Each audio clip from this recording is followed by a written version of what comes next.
We're back with another podcast of All About Nothing, and today my guest is Matt Conroy, Democratic candidate for U.S. Congress in the 5th District in Illinois. So we're going to talk about term limits and trading stocks. Exciting stuff. Yeah, everyone's blood is pumping right now. So first, let's hear your background. Where were you at? I always ask this question.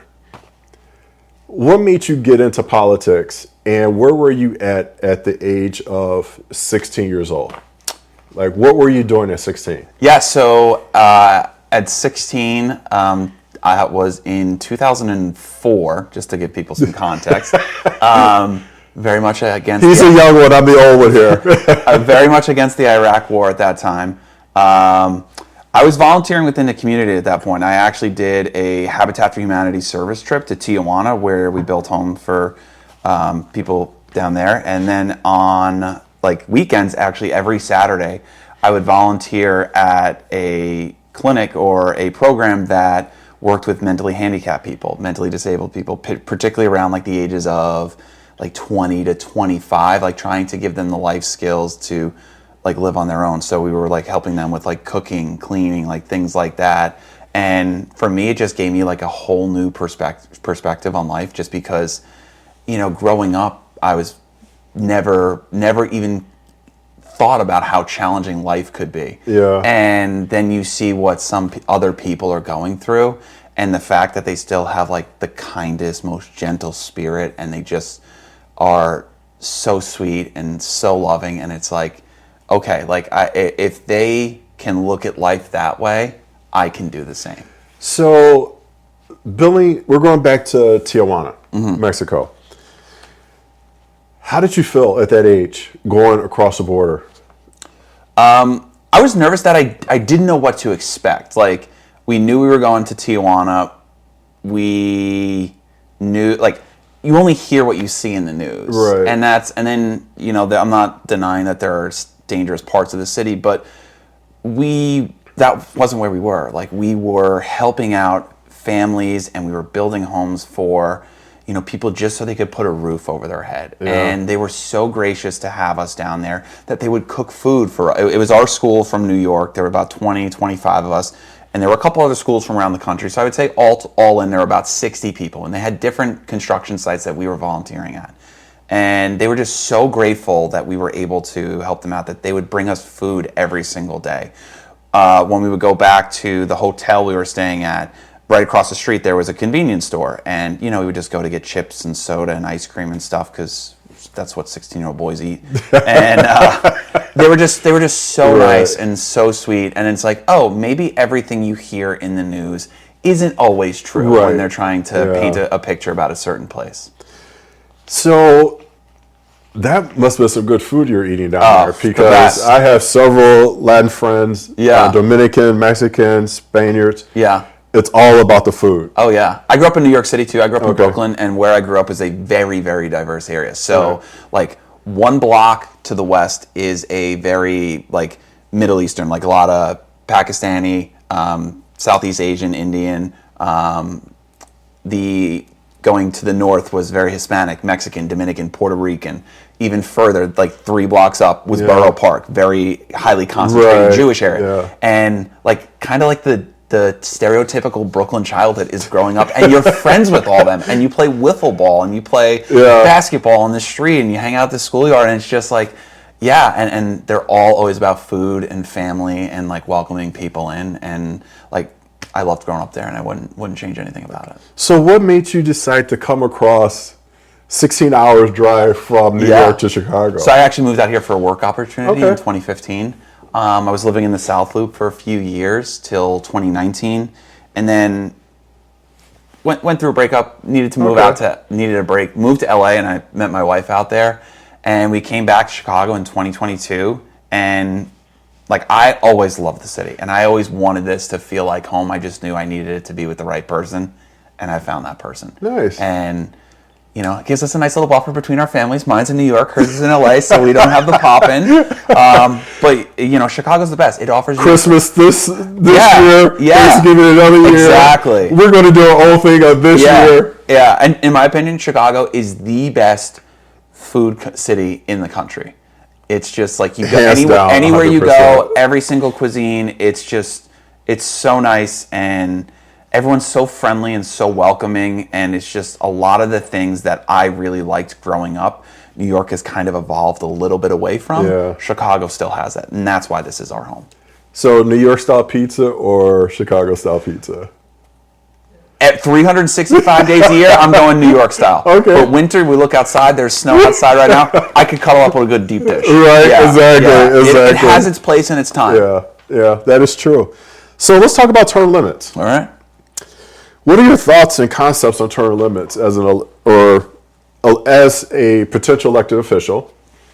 And what about your thoughts about the elected officials that's in office now that's been there for 20 to 30 years? Yeah. So when you look at any job, anybody in any career opportunity, after 10 or 15 years, you start to get a little complacent, and you also start to lose touch with kind of what motivated you in the first place. So that is just a generic reason of why we need term limits. We force airline pilots to retire at 65 for the safety of commercial commercial passengers. Why are we not doing something similar for elected officials? You look at what's happening. I mean, Mitch McConnell, every single clip you see of him, unfortunately, the guy's fallen down. He's getting hurt, Yes. And it couldn't happen to a worse guy. You look at Elaine Norton, the congresswoman from D.C. She was just the victim of a scam. Oh, yeah, And the that's police right. report said Yeah. that she is showing signs of dementia. She's 88 years old, showing signs of dementia, and she's trying to run for re-election. And nobody in the party has the courage to stand up and say, hey, look, you've been great. We really appreciate everything you've done, but it's time for you to step aside. In my opinion, if you can no longer delay Social Security, which is age 70, you can no longer serve an elected office. For a couple reasons. Number one, quite frankly, there is a risk of diminished mental capacity as you get older. It's science. No one is immune from it. Look at our president. His brain is rotting and turning into scrambled eggs in front of our eyes. Number two, it helps keep people connected. Like, it helps get fresh voices in there. Look, Mike Quigley's been in office for 16 years. Anybody who's been in office for 16 years is just less connected with their community and less ear to the ground. And it's all across the board. Every level of government, you're going to be less connected because that's the way the game is set up. And that is one of the things that we need to change. So in my opinion, when you look at term limits, presidency is 8 years, Senate, there's no limit, terms are 6 years. Look, if they did 12 years in the House, 12 years in the Senate, match it up, that's fine. If they wanted to go even lower, 8 or 10, I would support any measure that would put some sort of limitations on government, get fresh voices in there, fresh ideas, and help move the country forward, because right now they are comfortable keeping in the status quo, and that is why they like to hold on to power until the last possible second. You know what's interesting is I find that I agree with you on term limits. Interesting story is people get elected, they come into Congress or U.S. Senate, they're sharing a room, they're in D.C. because they travel back and forth, they're sharing apartments, with people sleeping on their sofa, and all of a sudden, 4 or 5 years later, they're like $2.4 billion. Yeah. And it's just like, how did you get that on a Senate or a legislative income? Exactly. Which is very interesting. I forgot what it was. Like, one of the politicians made over $5 million. Oh, yeah. And this is like, we need term limits. Yeah. We need term limits. We also need to get money out of politics, not just from donations from corporate donors, PAC donors, and lobbyists. But when we talk about congressional stock trading, like, that is a big thing. There's no way that a lot of people can be uncompromised if they're simply profiting, if they're putting money ahead of themselves. You look at COVID, go back 5.5 years. Look at what happened with so many of our politicians. They all bought like healthcare stocks, tech stocks, and they dumped their retail and hospitality stocks ahead of it. It's proven record. And what happens? They just get a ding of what, $200, $300? That's not a system design. Look, if you've banned Congress, their staff, their immediate families from trading individual stocks, it's not going to necessarily have a huge impact potentially on everyday Americans' life, but it's going to restore a little bit of trust back into the American public. And at the bare minimum, that's what you have to do, because the trust and congressional approval is at all-time lows. And it's not getting any better because they're not working for us. And by not doing something as simple as banning themselves, their staffs, and their immediate family from trading stocks, they're going to really continue to put the American public at a hard place. Oh, I totally agree. If they even donated money, or half of that money to like transit or bus, CTA or train, it would make a huge difference. Yeah. That money that they're earning or getting from these corporations would make a huge difference. Yeah. Cities wouldn't be in debt. They would have trains when you leave the airport throughout the city. And it's very interesting that we allow the American people and still vote for people that trade stocks. Yeah.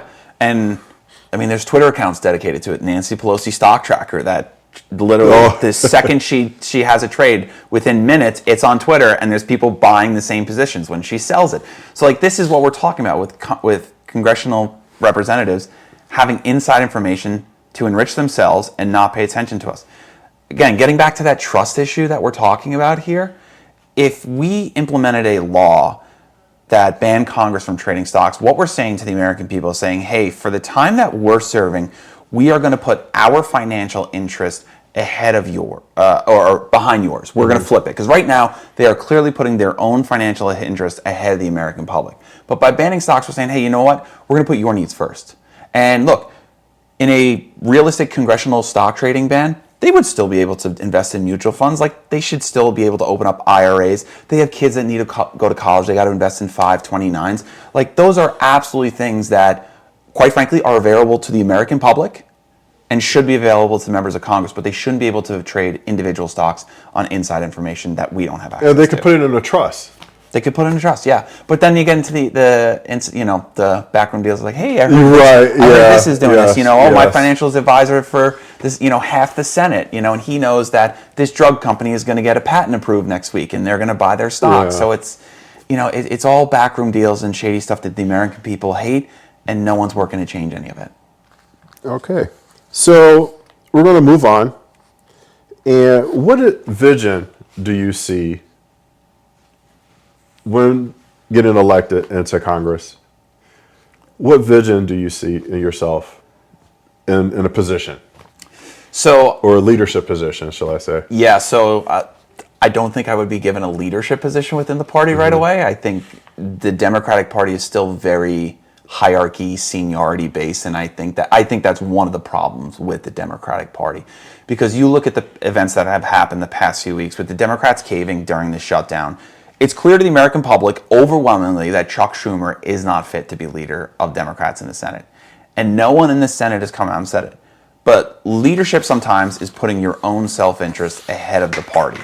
So you had Ro Khanna come out immediately and say he should step down as leader. He's no longer fit. Since then, I believe it's now up to about 6 or 7 members of Congress, including Delia Ramirez right here, who has said that. And I agree with them. Chuck Schumer is not fit to lead. So what my vision for myself is, that's leading by example. That's putting the benefit and the performance of, quote, your team or Democrats and the country ahead of your own political interests. That's exactly what I do. Look, I believe that every American should have access to health care. Every American should have access to child care, paid family leave. We need to strengthen Social Security. My whole list of issues that you can find on my website, mattconroyforcongress.com. And I'm going to work to fight those, and I'm not going to compromise my positions on those, because those are things that are going to make everyone's life better.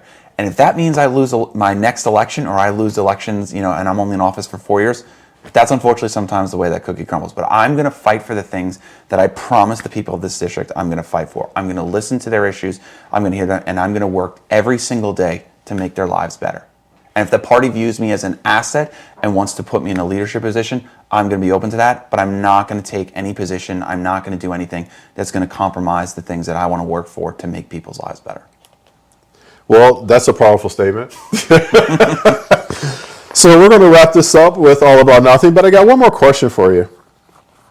What inspired you to run for Congress? So I've always thought I've always tried to find ways to give back to the community and be involved. And when I look at just how many people around the country are struggling with their bills, with their health care, like, I'm 37 years old now, but I remember out of college less than 15 years ago, I made $16,000 my first year out of college. Like, I was like, how am I going to pay rent? How am I going to pay the bills? Wow. Like, I was living in Boston at the time, not a cheap city. I took on credit card debt because of that. Like, I've been laid off. I've gone without health insurance. I know the struggle that it goes through, and seeing that we have the same these problems have existed forever, and that we have elected officials who have been in office forever who refuse to address it, I knew that I had to get involved. I had to speak up, because if I'm feeling this way, there are millions of other people around the country who are feeling this way. And that's what we're hearing when we're out in the community talking to people. Yeah. That they're ready for a change. They're tired of the status quo that has failed them, that has failed their friends, their family, and left millions of Americans behind. You made $16,000 when you got out of college. I did, and I have the W-2 to prove it. Oh my God. And this is everyday America. Yeah. Yeah. This is every day. There are people now who still make $16,000 a year. Yeah. Think about that. Like, we know how expensive it is. We do live in an expensive city. There are people who make $16,000 a year here. That's below the poverty line. Like, that's unacceptable. All right. So we're going to wrap this up, and our next conversation is going to be about living wage. Every American deserves a living wage. Right. So introduce yourself to our audience again, and we're going to say goodbye about All About Nothing. Thanks so much for listening, guys. My name is Matt Conroy. I'm a Democrat running for U.S. Congress in Illinois' 5th Congressional District. To learn more about us, go to our website, mattconroyforcongress.com.